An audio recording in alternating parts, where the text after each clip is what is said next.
Hello everyone. So today I'm happy to present to you the all-new 2016 Opel Astra. A special thanks to Heron Auto, Opel and Kia for allowing me to review and test drive the new 2016 Astra today. For all contact information in regards to this dealership, please see the description box below.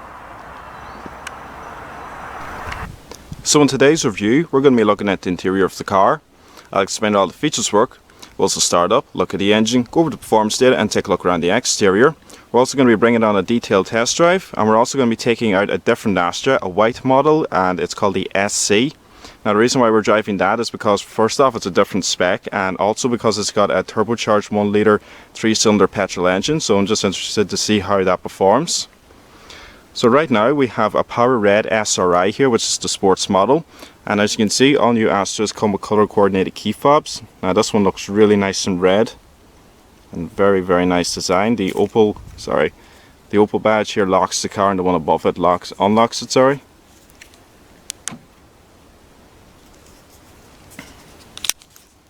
And then you got the secondary key here, which is uncoloured.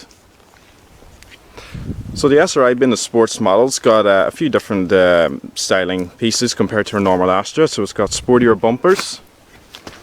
As you can see, the front bumper is a very nice design. Really like the lips on it, and also you got your lower fog lamps, newly designed chrome grille. Beautiful looking car. And as you can see, there's just some very nice curves and lines on the bonnet as well, which taper off into the front bumper. And as you can see, it's also got automatic bag xenon projector headlamps with LED running daylights. They come as standard. There are a few options you can get on your Astra, which I'll talk about later in the video.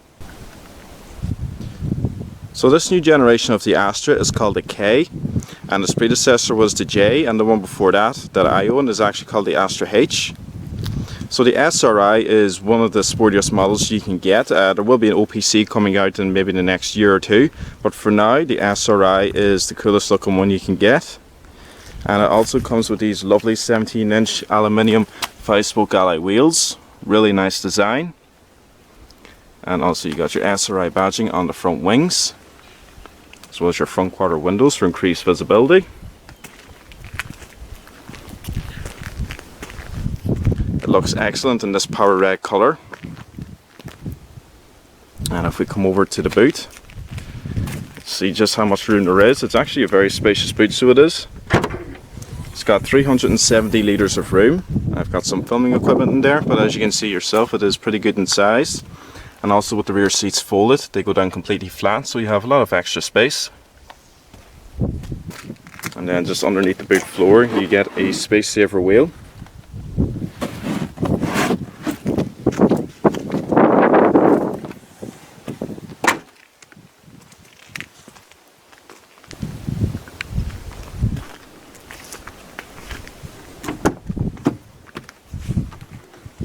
So as far as the room in the back goes, it's actually very good, so it is. As you can see here, there's a lot of leg room, and the headroom is excellent as well. Very good all round rear visibility. Very comfortable and spacious car to sit in. Very nice dash as well, which we'll look at in just a moment.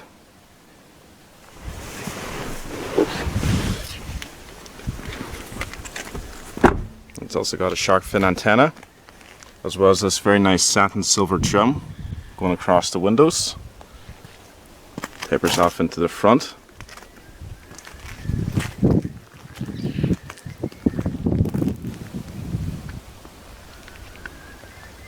So this car has ventilated steel disc brakes up front with salt discs in the rear. It also has an independent McPherson strut suspension, and Opel have also decided to stick with the torsion beam twist bar rear suspension.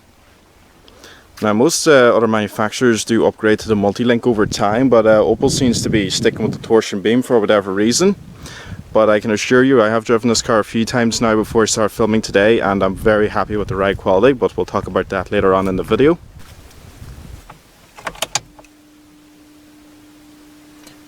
So this car only has 31 kilometers on the clock so far. It just arrived at the dealership yesterday. So I just put it in neutral, hold the clutch and turn the key. Car fires right up. So for the interior of the new car, the SRI has this lovely 3-spoke leatherette multifunction steering wheel with electric rack and pinion power assist. Excellent feedback. Very nice satin aluminium design down here as well. Looks really good. And it's also got the thick 10-2 notches up here as well. You also got your cruise control off to the left and all your media controls located off to the right.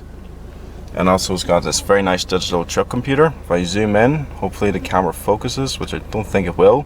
But that circle there in the bottom left just shows you the speed limit for the road that you're on. So in this case it's 80 kilometers an hour. And also you can navigate through the trip computer using these controls here. So if I just press left, you can go through things like the information, audio, the mobile phone when you have a Bluetooth, your navigation, and so on. Really nice and easy to use. It's got very nice gauges as well, which have a nice blue LED illumination. You can probably just about make it out there. And then off to the right here, you got your automatic headlight controls. You also got a little bit of storage down there, and you got your main storage bin too. And there's some very nice black piano glass veneer finish on the door handles, which can also be found, as you can see, going across the dash as well. And then you also got this very nice silver trim. Looks really good, just brightens the car up that little bit more. Also has the auto dimming interior mirror. And then you just got your standard illuminated sun visors. So the big news with the new Astra is this little thing up here called OnStar. So Opel are bringing this in now to the new Insignia and basically higher spec versions of most of their models. So as you can see, you got your SOS there, and you just got your two other buttons here. I believe this one in the middle is, just for general information about OnStar. But basically what it is a 24-hour assistant set up by Opel. Now I've been told about it, and it's actually a very clever system, and this will probably help keep insurance costs down as well in the new car. Basically, if you get lost, for example, and you don't know where you are, let's say you're, traveling out some back roads in a foreign town, you don't have a clue where you are, you can contact them using the OnStar up there, and they will actually guide you back to the main road. Now, I think they enter, the coordinates into the Sat-Nav in the car. Not 100% sure, but I do know that they will help you find your way back. And the other thing is, if you actually crash the car, little sensors in the car will detect it, and I think they send out a signal back to Opel or something like that, and they will ring you in the car immediately once you've had your collision, and they will ask you, if you need any assistance, and they can send the emergency services to you. The other thing is, if you have a bad enough crash, and let's say you're knocked out and Opel ring you and you don't reply to them, they're going to assume you're knocked out, and they'll actually send the emergency services to your destination anyway. So it's a brilliant safety feature. It's great to have. I believe there's been similar systems installed in other cars for quite a few years, but there it is up there anyway, and you just got your SOS should you ever need it. Hopefully though nobody will ever need it. OnStar comes as standard on the SRI and the Elite models. It's the same story with the Insignia as well, just comes as standard on the higher spec cars. It's a €500 optional extra on the base model S and the SC. But it's a really nice system to have, so it is very comforting knowing that if you ever get lost, you can just press a button there and it'll help you find your way back. And then up here you got your standard interior lighting in front of the OnStar and your interior motion sensor. So coming into the center console, we got this lovely 8-inch screen. Now this is the new IntelliLink. This is the IntelliLink RF900. We first saw this on the new Insignia. Now there's another version of it for the SC model, which I'll show you guys later. So let's turn down the volume. I've used this before in the Insignia, of course, and it's a fantastic system and easy to use. So you got all your main quadrants here on the home screen, which is this button here. So if I just click navigation, for example, it shows me my map. And you got all your different choices down here, so you can zoom in and out. You got your different menus. Sorry, click that twice, so I did. If I just go back, click menu again.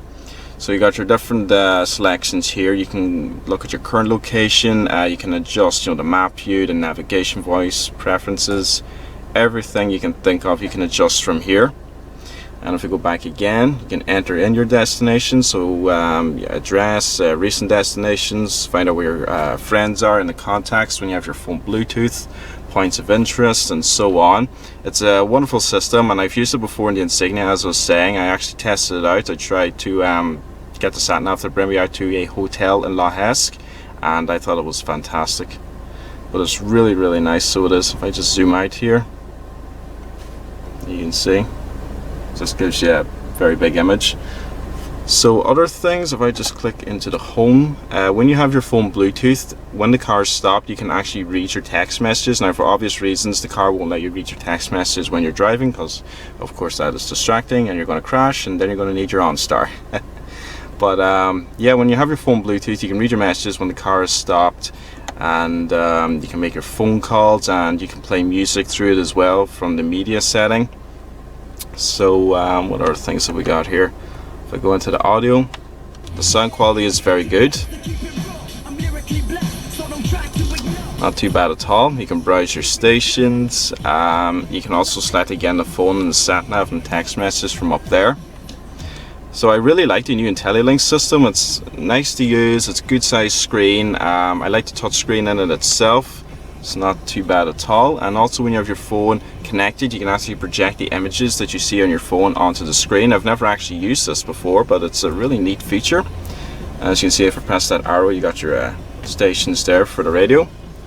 So to turn off the radio, you can press this button once just to mute it, or you can hold it in to turn it off altogether. Really nice. So coming down here, you got your basic air conditioning controls. Now one thing you notice about this Astra compared to the predecessor is there are less buttons. So the radio on the last Astra had a lot of buttons. This one is all touchscreen basically, with a few buttons here. And I really like the way the air conditioning controls are laid out. Simple, elegant, easy to use. You got small little dials here with orange LEDs and your basic buttons here. Nothing overly complicated about that, and I really like the black piano veneer finish that continues on into the center console. You got your sport button, which comes as standard I believe in the SRI, your lane assist and the traction control. And then coming down here, you got your two cup holders, 12-volt power outlet, standard manual handbrake lever. I believe for an extra €300 you can have the electronic parking brake, and I think the electronic parking brake comes as standard on the high-spec Elite model. You also got this lovely leather wrap armrest in the SRI as standard, and underneath good deep storage area with your auxiliary and USB plugins. And you also get these lovely sports seats as well, which offer a lot of comfort. They're really nice to sit in. And you got your auto dimming interior mirror as well as rain sensing windshield wipers. So the interior of the new car is a lovely place to be. So I really like the overall design of the dashboard. As you can see, everything just tapers off into the dash, and as you can see the lines curve down here and they go across up the top. It's a lovely place to be, so it is.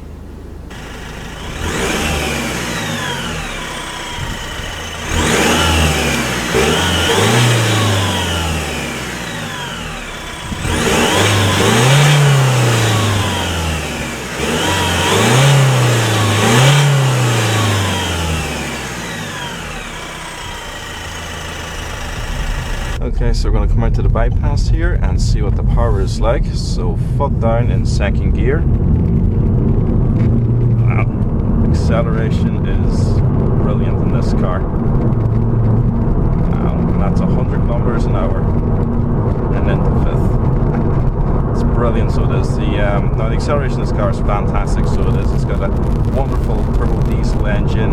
It's got plenty of power, and actually when you put this car in sport mode, I don't really know how to describe how this feels, but it feels like the engine gets a little lighter, or it kind of propels itself a little more forward. I'm just going to press it now, and it feels like the car has more power. The acceleration is quickened up and the steering feels a little bit lighter as well, and wow, I mean this is brilliant, so it is.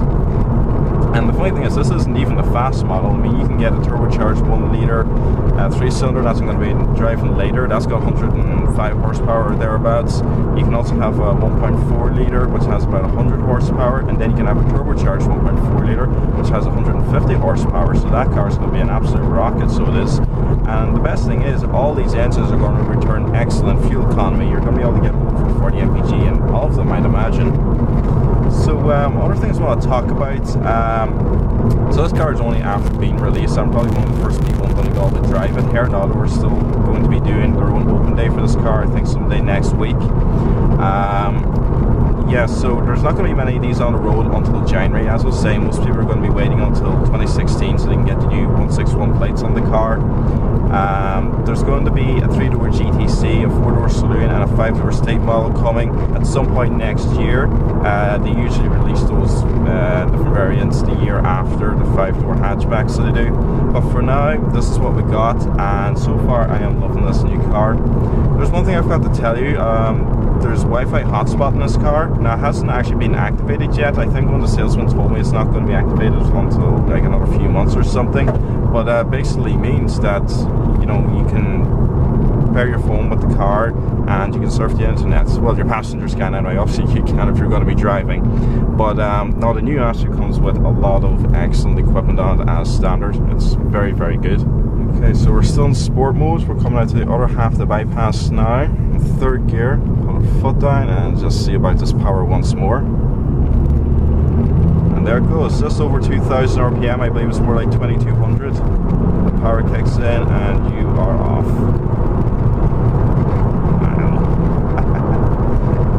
Wow. It is a fast car. Don't think because it's a 1.6 litre turbo diesel it hasn't got power. It really does. It's a quick little car, so it is. I can only imagine how easy it would be to overtake other traffic in this. It's brilliant. So there are of course a few options you can have in the new Astra, just a couple of them. On the base model S and the next one up from that, the SC, you can choose to have front fog lights, which will set you back €175. And the SRI and the Elite model, you can have LED tail lights, which will cost €300. And then you got the LED matrix headlights. Those are a very pricey option, €1,350. And I believe on the SC model that comes with, I think, steel wheels as standard. If you pay an extra €300, you can have alloy wheels, like what you'll see on the white SC that I'll be driving after this car.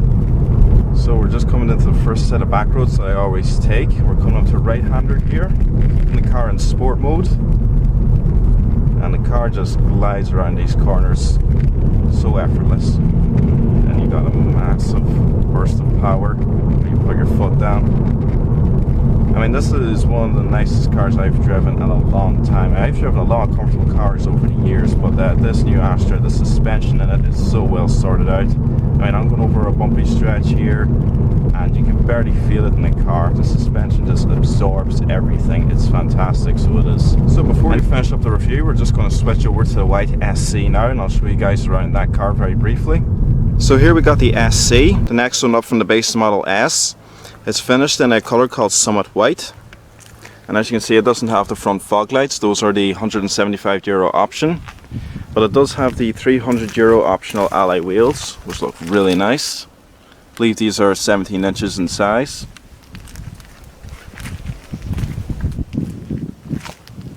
Looks really nice and white, so it does. Finishes the car off very well. As you can see, EcoFlex badging. It's the 1 litre turbocharged 3-cylinder engine.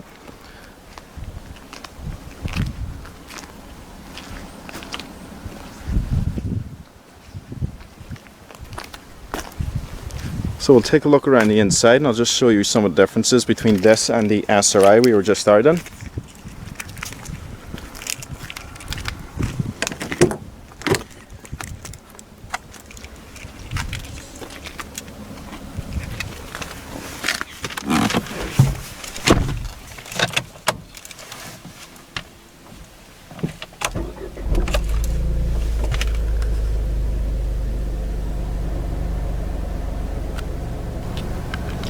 So one of the changes in this car that's different to the SRI is the digital screen here. Slightly different layout, and also it doesn't show you the speed limit for the road you're on.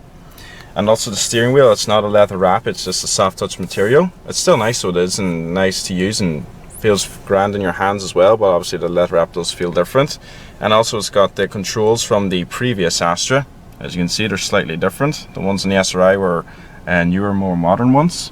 But it does still have the automatic bag xenon projector headlamps with the LED running daylights, and it does have rear electric windows, which come as standard, by the way. Looks like Opel are finally doing away with them silly manual wind down ones.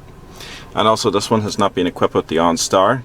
When you do choose it, as I said, it's a €500 option. I believe it just goes up there. And also it has a smaller IntelliLink screen. It's 7 inches and it doesn't have Sat-Nav. It's got a slightly different layout, but you can still, pair your phone to it with the Bluetooth and go through the audio and everything. but there's just a very slightly different display.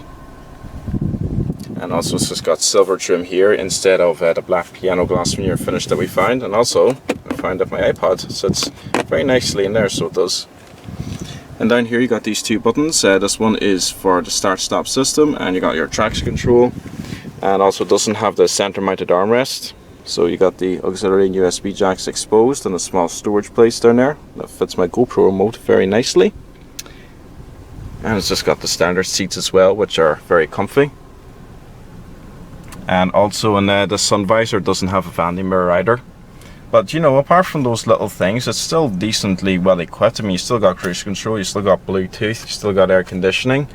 But you know, the SRI, if you can afford to stretch to it, I personally would. But you can get a few options on this, like, yeah, as I said, you can get the fog lights and a few other little things to spec the car up nicely.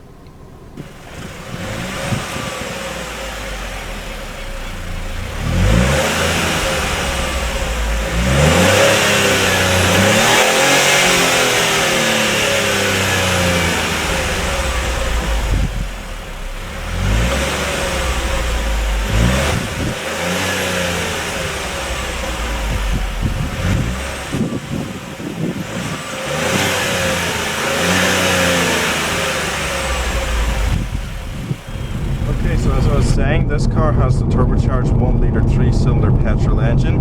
Puts out 105 horsepower with a top speed of 121 miles per hour. Can do about 54.3 mpg, again that's factory claimed, and it has 122 foot-pounds of torque. So it's a nice little car to drive. This petrol engine would be more suited if, you know, you're not doing a lot of long distance driving. If you're just driving around town, maybe driving an hour or two outside of town at the most, this engine would be more than efficient. Now obviously it doesn't feel as powerful as the diesel I was just driving, but in saying that, it's still a peppy enough little engine and it's got some power behind it. Okay, so again we're out in the bypass, so let's see what it's like on power. You can rev it quite hard, it accelerates decent enough, so it does. You can definitely tell there's a turbocharger in with that little 3-cylinder engine anyway. So one thing I will say about this car is it's very quiet. The diesel's very quiet, but this little petrol engine as well barely makes any noise at all. I mean, it's just nice, relaxing and easy to drive. And you know, the SC, as I was saying, one of the lower spec models, I reckon it will sell well, but I reckon most people will try and stretch to the SRI, which personally I would too if I was given the choice. But this is a nice little car to drive. I have no complaints at all regarding this 1-litre petrol engine. It is pretty economical. Obviously most people these days are choosing diesels, it's just the way it is, you know, value for money and all that.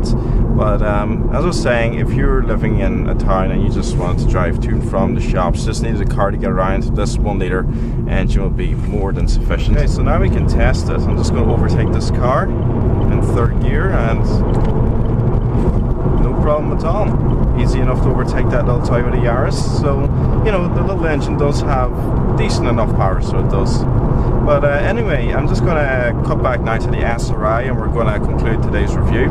So guys, to sum up the Astra on the way back to the dealership, it is a wonderful car all around. So it is. It's incredibly nice to drive. It's economical.